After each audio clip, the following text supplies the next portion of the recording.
Hey everyone, I want to talk about the interview today between Ehang and Morgan Stanley. So we had a 35 minutes meeting between the CSO Edward Su and the Morgan Stanley team. I want to sum up and give you my opinion on how the Chief Strategy Officer Edward Su presented Ehang. But first of all, welcome to High School Dropout's Advice. If you need subtitles, click on the subtitle button right here. If you want to join my Discord channel, you can do this through Patreon, which I link down below in the description. Before we start with the video, let me talk about the basics first. The stock price barely moved today, which is a good sign since all the growth stock has traded lower. I will prepare to buy another batch of Ehang very soon. Ehang also got adopted to the MSCI index fund, which is a small cap index fund. This means when people invest in MSCI, they will also invest in Ehang. If you want to buy stocks and need a brokerage account, or you want a second brokerage account, I can recommend you Webull. You can also use Webull to trade cryptocurrencies like Dogecoin, Bitcoin, and Ethereum. You will also get 4 free stocks up to $1,850 per stock when you deposit at least $100. I think the lowest amount I got from the free stock was $8 per stock. So that would get you at least around $32. I will also get 2 stocks, which will help me to pay for the video editors. You can find the link down below in the description. Let us get into the video here. You can watch the first part of how CSO presented the Ehang to Morgan Stanley. The presentation was okay. Let me show you the part how they compared themselves with other passenger drone makers, which was, in my view, a brilliant move. Actually, UAM was started by most conventional way, where conventional helicopters are used without any online platforms, just like this. We call this UAM 1.0. Next slide, slide 7. As a new equipment models, such as electric aircraft or eVTOLs, were introduced, it greatly upgraded the hardware. But with a lack of online platform, we can call this UAM 1.5. So on the slide 8, here we see the application of online platform to upgrade the functions of UAM systems. Uber and Airbus launched the Uber Elevate and Vroom in 2016, the 2 online platforms for air service booking to enable conventional helicopters to perform UAM services. However, we still call this UAM 1.5, given the lack of advanced equipment. Slide 9. Sorry. So on slide 9, with a combination of online platform and the new aircraft equipment, we see the upgrades in both software and hardware, which we call this UAM 2.0. However, human pilots are still needed, as this is still unmanned aviation. So if you turn to slide 10, based upon the 5G network, cluster management, and a centralized command control platform, autonomous aerial vehicles are used to drive the UAM into the version 3.0. So far, the highest level in its evolution. Ehang 216 passenger AAVs have completed more than 10,000 trial flights in more than 40 cities and 8 countries. This was well done. Ehang has presented to potential investors that their product is superior to that of the competition. He will continue to explain that autonomous flying is an advantage and human error can be eliminated. Route planning, the command center, and the Internet of Things will make it easier to manage the flight and is safer for the passengers. He then compares that the UAM industry will become the new auto industry. If you know about Ehang and you watch some of my other videos, you will know that I have the same vision for this industry. Now let me show you the growth expectations for the UAM industry. UAM is at the early stage, close to the tipping point for an upward swing towards a steep growth curve, which we believe this upward curve could last into 2080. Yeah, as you can see, now from now to 2024, we are at the early stage. So with potential government regulation approvals, we expect an explosive growth period from 2025 to 2030, and then gradually moving into the maturity stage from 2031 to 2080. So we think that based upon the Morgan Stanley's estimate, the market potential is huge. It's $1 trillion market globally, and China will account for about 1/3 of this market. So this is pretty much the same as I always said. I said the big growth for us to expect is from year 7 to year number 10, which pretty much aligns with what Ehang expects.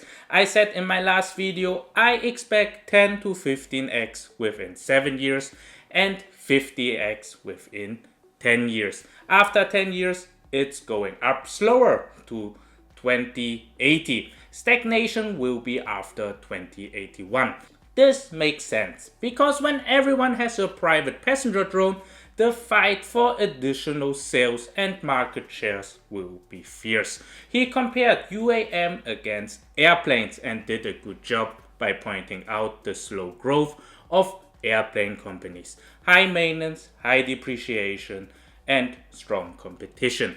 Then when he compares it with the helicopter market, I want you to watch this video here. We also made a comparison between our Ehang 216 AAV with conventional helicopter, which shows significant advantages of AAVs over the helicopters, including safety, flexibility, noise level, energy efficiency, and especially the economics.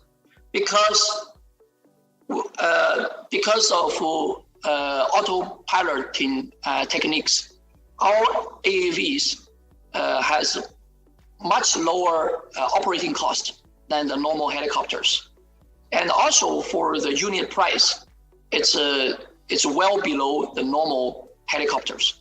So on our estimate, the operation cost for AAV is as much as only 1/3 or even lower than the conventional helicopters.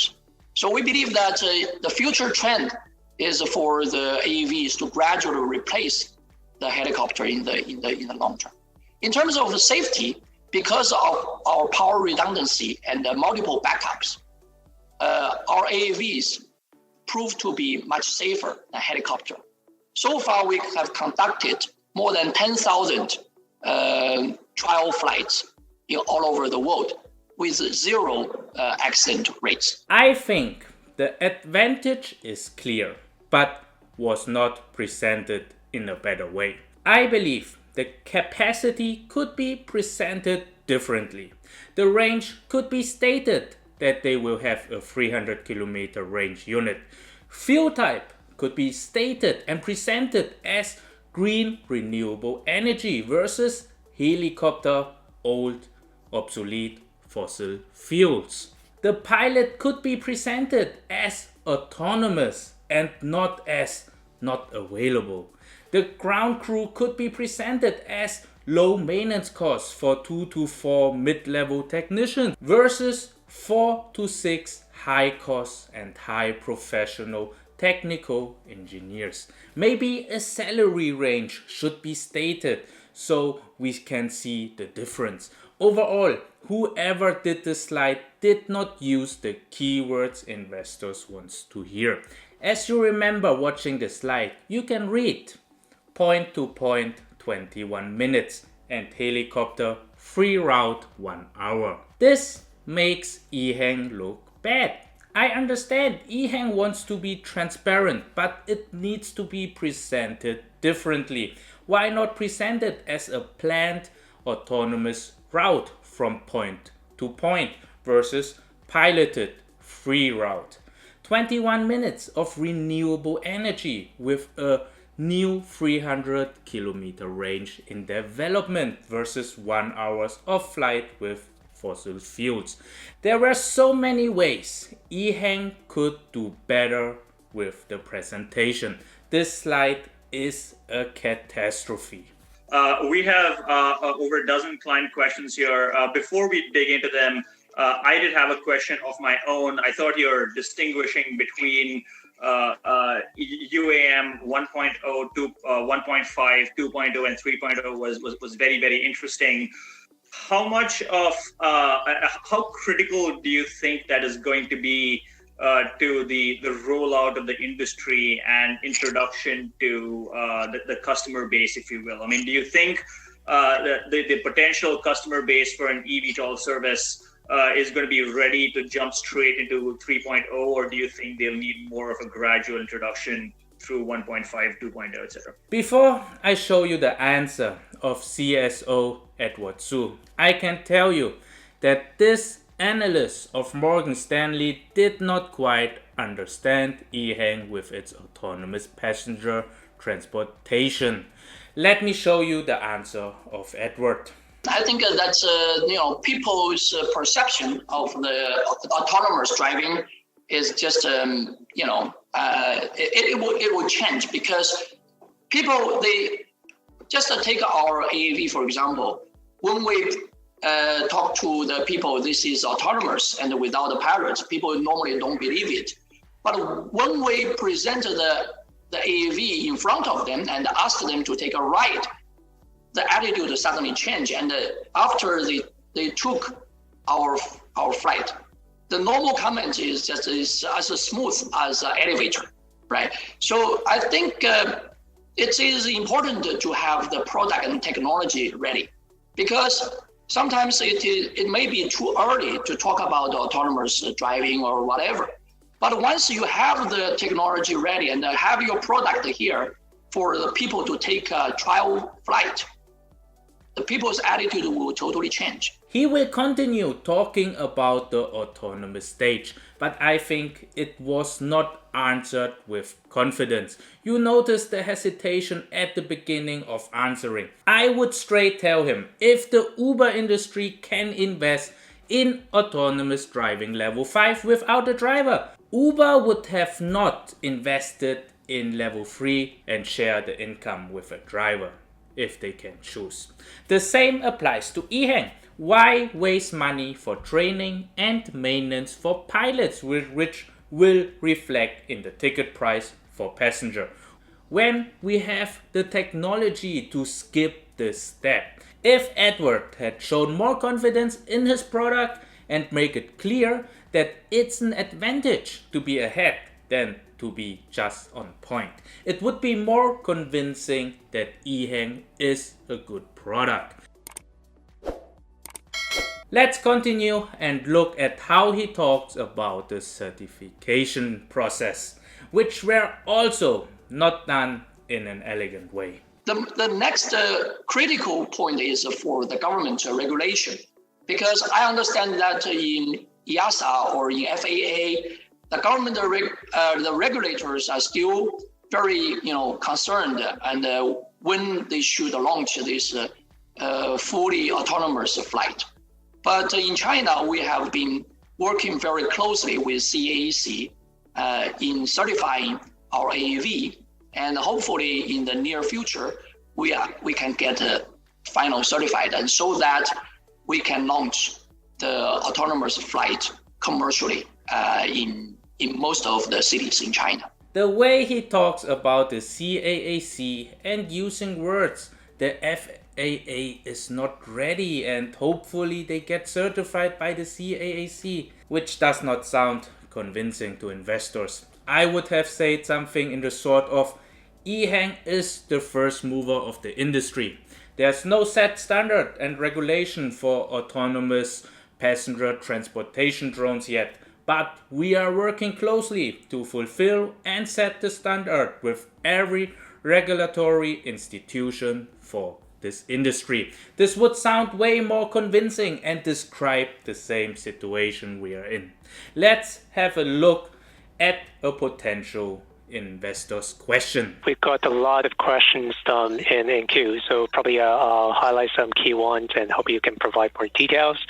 So the first question from the investor online, Edward, did you look at making flying cars as opposed to eVTOLs, the electric vertical takeoff and landings, because the later one apparently needs a huge infrastructure, because the investor want to know the comparison between the flying cars and the eVTOLs. Thank you. Before we see how Edward answered this question, we have to understand how nonsense this question is. I can't believe that the moderator is letting such a question through. Comparing and asking why not build a flying car is clearly from someone who has not thought out their question.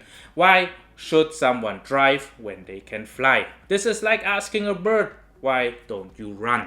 In my view, this was a waste of time to let this question through. But this only shows that the moderator, investors, and the analysts at Morgan Stanley are very new to this new idea and vision. This shows us how ahead we are with our thinking. This is how the early investors in 2012 must have felt like when they invested in Tesla. Let's see how Edward answered this question. This is, I think it's a good question. And the flying car by definition is still a car. It is not an aircraft, right? So by cars, it means that it's hard to reduce the weight, right? And as a car, it can still drive on the ground. Just a short interruption. You see how Edward struggles to say that this question was stupid. Elon Musk would have said it straight into their face. But it's interesting how politely he tries to answer this not well thought out question. But my question is that if you can fly, why bother to drive on the road, right? So my understanding of the flying car is that it is something, invented by the automakers that can try to fly, but it has not totally given up the concept of automobiles. But to jump into the UAM world, we are talking about three-dimensional transportation. We are talking about the flying, right? So I think the emphasis should be on the flying rather than car. Because if you can fly, you are moving into the air, which is three-dimensional. And why bother the car? So I don't know whether I answered this question clearly. We see how he struggles to answer it. It was really a question that should not have gone through from the moderator. He should say something like, flying saves time because it's faster. Flying saves footprint on the environment, no streets, no bridges, and infrastructure is needed. We are using vertical flying vehicles. We don't need a long landing strip. When you can fly, you can get anywhere where you could drive. When you fly, driving will become obsolete. I really wish that Edward can use more confidence in their technology to present it to the investors. He can politely show potential investors how far ahead their technology and the benefits the infrastructure of Ehang's vision is. Please remember to do your own due diligence. Please like, share, and subscribe to my channel. And thank you so much, and see you hopefully in the next video. Thank you. Bye.